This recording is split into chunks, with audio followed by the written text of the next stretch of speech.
Welcome to the Nothing or Triple Show, a movie podcast that believes if you build it, they will come. I'm Ian. And I'm Christian, and that quote from Field of Dreams sounds kind of desperate. Like, if we put a podcast up, people will listen. But really, it's just, you say 35th anniversary of Field of Dreams? I think it's the 30th. 30th, right.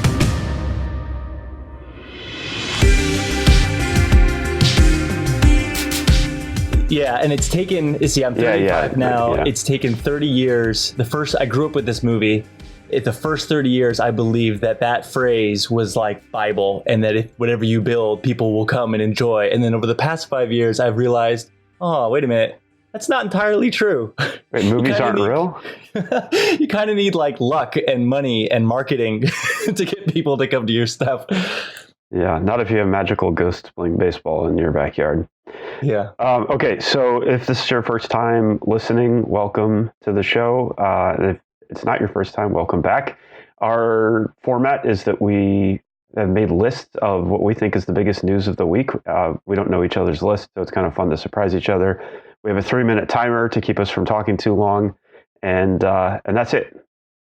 So do you want to do your first story? Sure. I didn't rank this. And by the way, to all of our numerous fans, if we sound a little bit different, it's because we're recording remote this time. So. Oh, yeah. And I forgot to bring home a good microphone, so sorry. But don't worry. The quality is still going to be on point in terms of content. All right. Okay. So about a week ago, so kind of at the edge of our window for reporting, this isn't exactly movie news, but it's still super exciting to me. The original cast from the old X-Men animated series is going to announce that they're going to be at the Los Angeles Comic-Con on October 12th. And it's like the first time that they've gotten together. This is the old 90s X-Men cartoon that like a lot of us grew up on and kind of like values the best, on-screen version of the X-Men.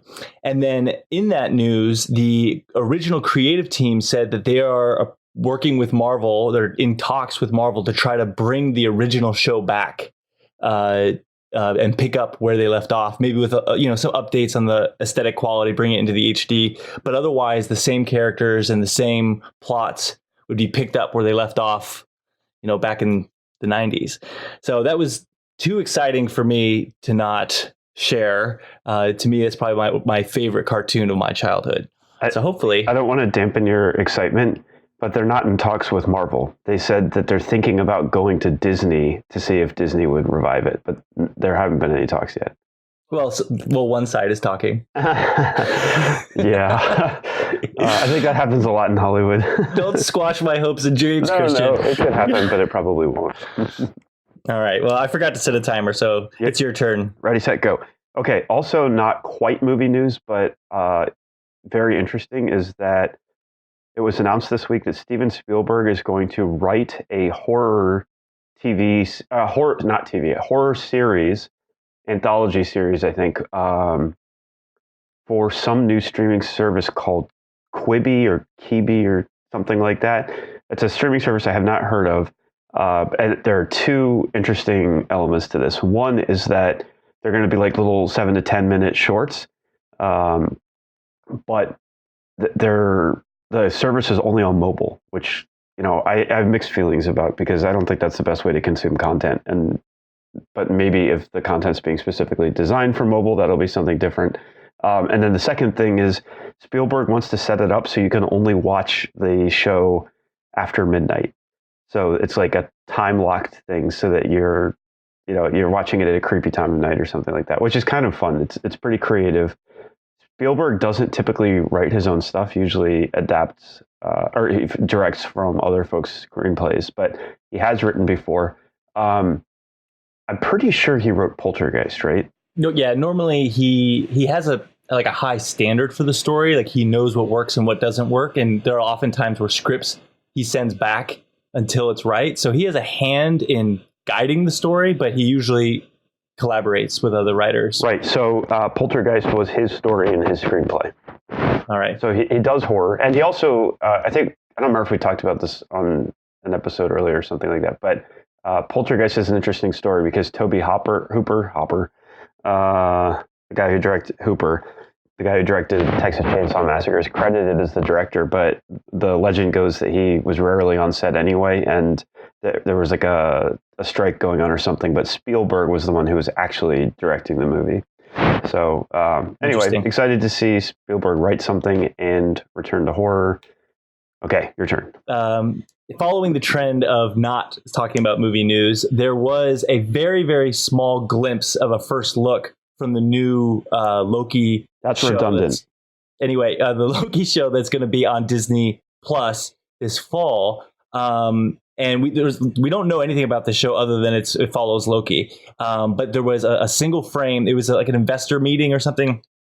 And they snuck that in thinking that it wouldn't get picked up, but of course everybody pays attention these days. And there was this one frame, and it took place in the 70s. Like he's walking outside of a theater where there's like an ad for Jaws.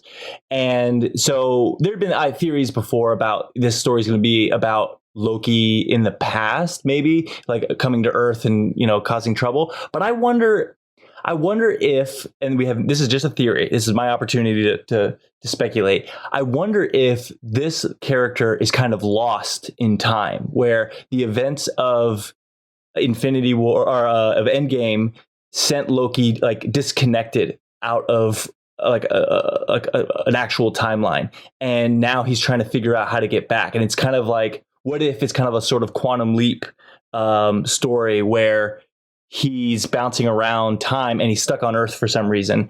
And in so doing, it becomes an opportunity for Loki to reconcile his history with Earth. Because if you remember in Avengers, I mean, he was a murderer and a titan of his own before he was kind of like the, anti-hero sidekick to Thor. So there's that kind of that, debt. What the hell are you talking about? As Black Widow would say, he still has red in his ledger. So I think it'd be interesting if this was more of a, reconciling Loki lost in time story than just vignettes from his past. Okay. That's all. It's just a theory. Just me throwing out a theory because I'm just really excited for it. That's all. Yeah. It should be good. And I'm positive that it wasn't an accidental leak. The show has a logo and everything, so that was intentional. Okay. Is that it for Loki? Yeah, that's it for Loki. Okay. So we don't know anything about the show yet. No, but I'm putting it on the record that if my theory is just a little bit accurate, then I get to celebrate for calling it early. Okay. Okay. How about some actual movie news? Yeah. All right. Let's do it. So I'm going to do a two-parter because it's under the same category: unnecessary sequels. So 2 bits of news from the past week. One is that John Turturro has evidently finished editing his spin-off from The Big Lebowski, where he reprises his character of the Jesus. It's a movie called Going Places, and it's a remake, I think, or a loose adaptation of some French sex comedy. So who knows how it's going to go? But it's got Bobby Cannavale, who's a great actor, and Audrey Tautou, who was in Amelie. And I don't like the Coen brothers evidently blessed the production. Maybe we'll get an appearance from the dude, since he was just in what was that, was that a Heineken commercial? I don't even remember. No, I think it was Stella. Stella, right? A Stella commercial. But I also kind of don't want this movie to ever come out because I don't want it to impact the legacy of The Big Lebowski at all. It just seems kind of unnecessary. Yeah, if it stinks, then it would just be a bruise. Yeah, so we'll see. Apparently it's coming out this fall finally. They ended production on it in like 2017 or something, so I thought it was a bad sign that it hadn't come out yet, but who knows. Okay, but also another completely and wildly unnecessary sequel, Gladiator 2, which apparently is happening. And takes, with who? I don't know. The producer from the first movie said he's working with Ridley Scott, and they're going full steam ahead on a sequel to Gladiator. I vaguely remember hearing maybe a rumor about this a while ago, and it wouldn't reprise any of the original cast. Everybody's dead. Well, but maybe. I think the only thing, what could they do? So there's nothing to do unless they're force ghosts. Yeah. Well, okay. So years ago, Nick Cave, the Australian singer-songwriter, is an awesome musician and also a really good screenwriter. He did this Western movie with Guy Pearce called The Proposition, and you should see it if you haven't. Very like violent, gritty Western. But he was commissioned to write a sequel to Gladiator. And the script had to do with Maximus being reincarnated throughout history in different like war positions. And what I have heard, I don't know if this is true, but what I've heard is that he was basically trolling the studio. Like he took the paycheck and was like, how the hell do you make a sequel to a movie where everybody dies? So that script is out there. I can't imagine that's the one they're actually going to use. But also, how do you, like, why would you make a sequel to Gladiator without the original cast? Like, why not just make another story in the Roman Empire?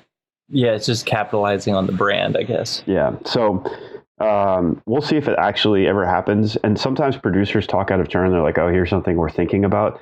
But evidently, this producer has a lot of credibility and is largely responsible for getting some major productions off the ground. So he might be able to will it into existence, even though we probably don't need it. Okay. Oh, crap. I went over 3:15. Your turn. So we just got a trailer for Doctor Sleep. Did you see this? Yeah. Oh, you don't sound too excited. I'm not. Okay, so for those that don't know, Doctor Sleep is the sequel to The Shining. And it follows Danny's character, who is the son, the little boy, 40 years later, still dealing with the PTSD and the trauma of his childhood, where his dad tried to kill everybody and he could see ghosts. And it's him kind of reconciling, this past. And he meets other people who are like him, who have like the shine ability. And and of course, The Shining is a classic. Stanley Kubrick directed, Jack Nicholson, of course. And I don't know. I thought the trailer looked really good. I was pretty excited for it. I think that it could be really fun if it's well done. It's based on the Stephen King sequel book. So Stephen King wrote the original, and he wrote a sequel book, and so now they're making this movie. And it looks like they revisit a lot of the past, including there's a shot in the trailer where he goes to see the door, puts his face to the door, right where Jack Nicholson does the classic "Here's Johnny" scene.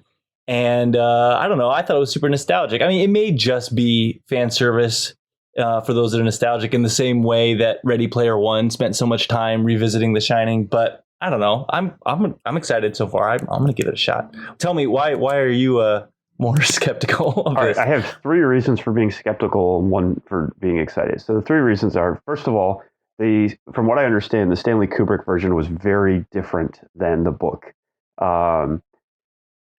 So effectively, they're making a sequel to a movie that was different than the source material, right? The book is a sequel to the original book, not to Stanley Kubrick's movie. So I don't know how they're going to reconcile those 2 things. 2, I don't want a lot of this stuff explained. I have a really tough time with Stephen King. I appreciate the fact that he's prolific and he's written some interesting stuff, but his mythology never makes any sense to me. And I love the ambiguity of the original Shining. Like, Kubrick was intentional about not explaining what The Shining was, how Jack Nicholson ended up back in time, what caused him to go mad, any of those things. And I can't help but think that this movie is going to try to explain away some of it, because it's about a cult that tries to collect people with The Shining. That's just kind of a strange concept. And then the third thing is perhaps the most important element of Kubrick's movie was the cinematography. Yeah. Right. The way that the movie looked was just critical to its legacy. Beeping. The trailer, this looks like a really polished Hollywood movie. It doesn't look anything like Kubrick's version, which I think could be problematic. But I will say one thing that does excite me is the director Mike Flanagan, who last year released The Haunting of Hill House on Netflix, 10-part miniseries, which, without an ounce of hyperbole, I would say is one of the best pieces of fiction I've seen in the last 10 years. It's a phenomenal TV show. So for that reason alone, I will see Dr. Sleep. All right. And it stars Ewan McGregor, in case I didn't mention that before. All right. Okay. Oh man, what should I do next? How about the Ballad of Richard Jewell, which is the story of Richard Jewell is the guy who found the bomb during the Atlanta Olympics and then somehow became the prime suspect in the bombing. Like that he had set himself up to be a hero, totally ruined his career and his reputation. Then it turned out that the accusations against him weren't true, that he actually was a hero all along. So Clint Eastwood's done a number of biopics, and hit or miss, I would say. He's also like 89 right now, and I can't believe he has the stamina to direct another movie. But what's interesting to me about this, originally it was set up with Leonardo DiCaprio as his lawyer and Jonah Hill as Richard Jewell.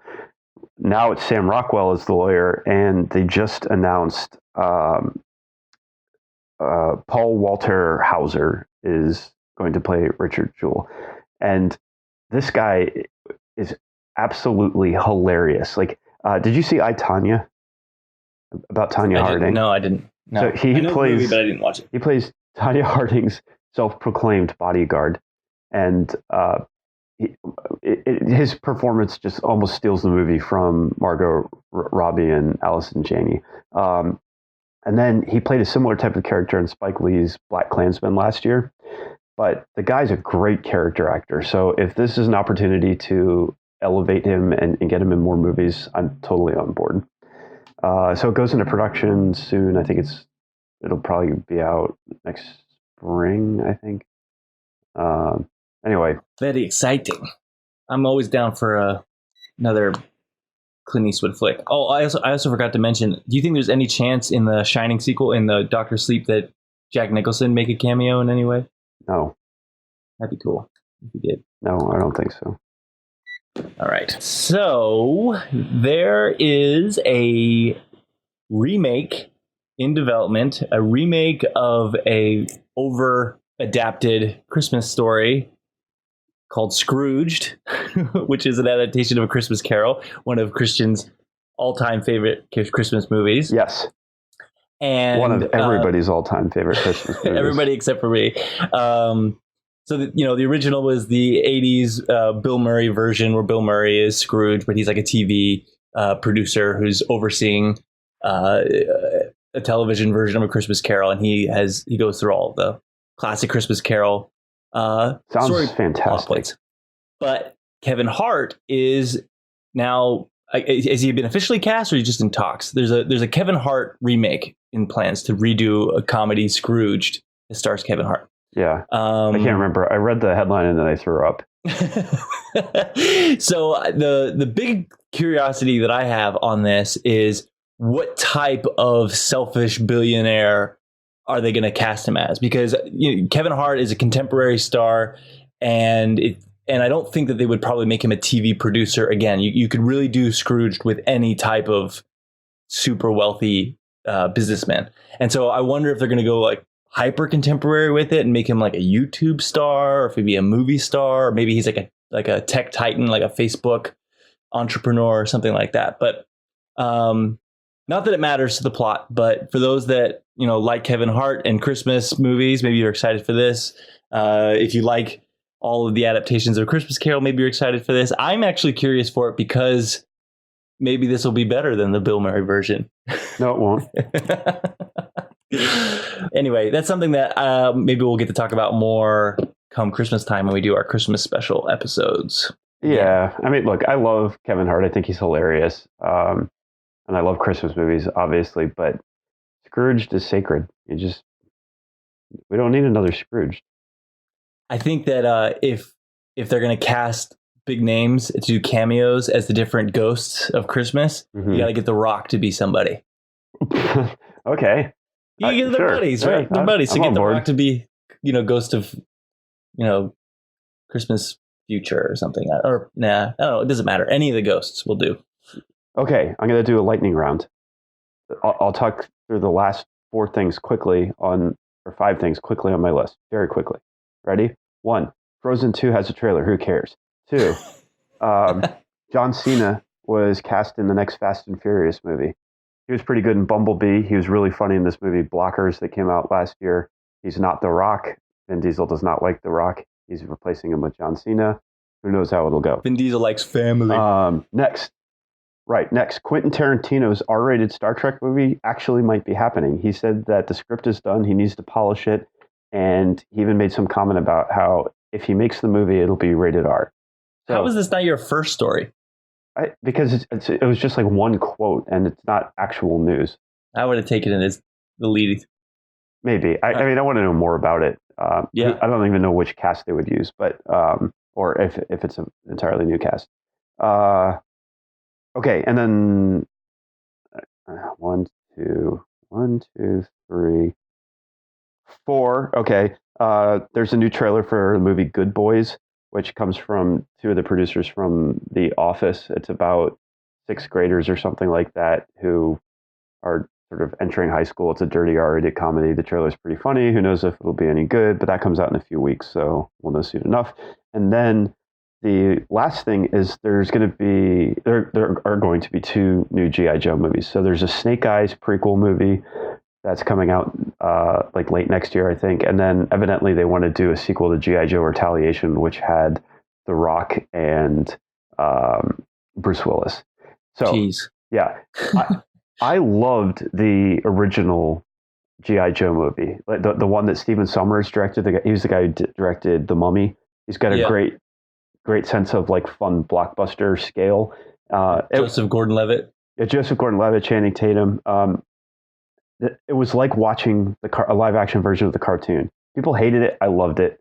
So I hope they go back in that direction where it's just a little bit zanier. And Lorenzo de Bonaventura, or whatever his name is, the guy who's producing all the Hasbro movies and did the last, the Bumblebee reboot. The first 10 minutes of that movie was like watching a live action version of the cartoon where they're fighting on Cybertron. So if they go more in that direction, I'm on board. Okay, sorry. Lightning round over. The only thing I want to say about G.I. Joe is I was a little disappointed with the movies. I mean, there were fun pieces. I hated the super suits. They came out at a time where like it seemed like every movie was doing super suits. Like they all wanted to be like kind of something about Iron Man, Halo, super suit. That was annoying and super derivative and not like the cartoon at all. And I had so many G.I. Joes. I loved the cartoon growing up. And honestly, like I feel like to get it to be, that was your lightning round. To get it to be like the cartoon, like I feel like Marvel's already done so many of the things. Like the helicarriers in Marvel remind me of the giant rolling carrier in the cartoon and stuff like that. Like you got to get. I think they need to get more like Transformers and less like I don't know what they've done in the past. But I don't know. I mean, I have no idea what you're talking about. But if it's more like Transformers, then it's more like the cartoon, right?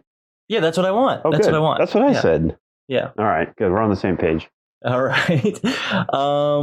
Let's see. What do I have left here? There was a trailer that just came out for the Love and Antosha trailer. It's a documentary about Anton Yelchin, the very talented young actor that died early in a tragic accident of freak events. He was the one that played Chekhov in the Star Trek reboot. He was also in like a ton of other great movies. He's just a really talented actor. He's one of these actors that like I was genuinely like heartbroken when he died because I was so excited to see him in more things.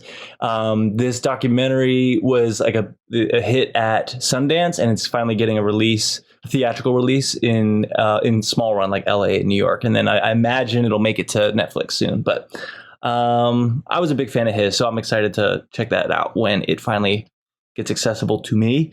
What else? It seems like Keanu Reeves is showing up everywhere now. Like we're in a bit of like a Keanu renaissance at the moment. And there was a new video game trailer called Cyberpunk 2077 that looks like a Blade Runner type game, and everybody's kind of augmented and cyborg, upgrades. And at the end of the trailer, because we just had the E3 conference, which is a video game conference, and all these new game trailers dropped. And at the end, there's a video game version of Keanu Reeves shows up with a cybernetic arm, and otherwise his face looks just like John Wick in the game. And so the only thing that's disappointing is that it's a game. Like some of these, like there's some really amazing storytelling and cinematography in games, but I want them to be movies. Like if that had been a movie, because I don't have time to play some of these games that are popular now. But anyway, it was a fun trailer. And then I guess the last thing is not too exciting, but there's a Pennyworth trailer. Did you see this? Yeah, and then I threw my TV in the trash. So Alfred Pennyworth is the famous butler from Batman, and they're making like a prequel TV series where I guess he's a former SAS British soldier, and he forms a security company, and Thomas Wayne, Batman's dad, hires him to be kind of security butler. And the trailer seemed fun. I was into it, but it's just frustrating how disconnected the entire DC universe is. Like, this is not unlike an Agent Carter show, and it could be fun, but it's always going to have this shadow of the lack of DC continuity that Marvel has. You know which what is really sad. What is pretty interesting about that show, or what's interesting about a Batman show without Batman? Nothing. I knew you were going to say that. Well, you're right. So right. this show is going to last like one season. Nobody's going to watch it. Apparently, the Gotham show has been super popular, so I guess that's what the coattails are riding on. A lot of crazy people in the world. Okay, so you got a movie you want to recommend? Yeah, it's a 25th anniversary somehow of a quarter century ago. Speed came out, speaking of Keanu Reeves. Yeah. And Speed is a fantastic, not just a summer movie, but a fantastic action movie.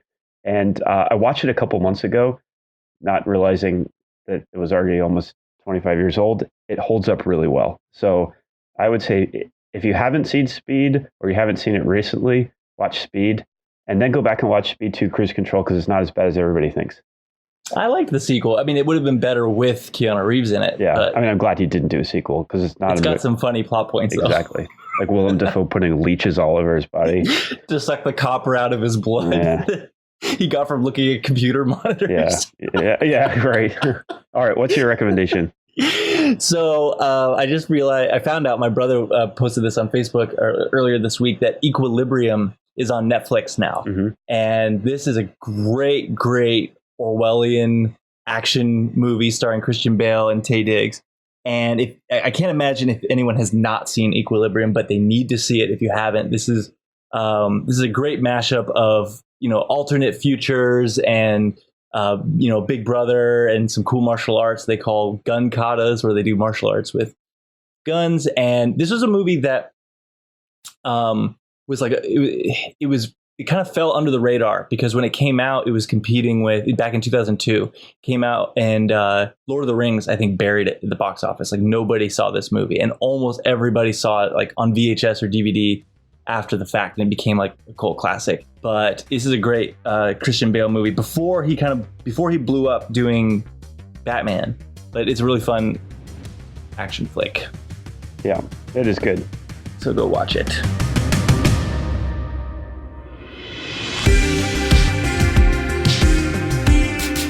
You want to do the whole follow us on social media thing?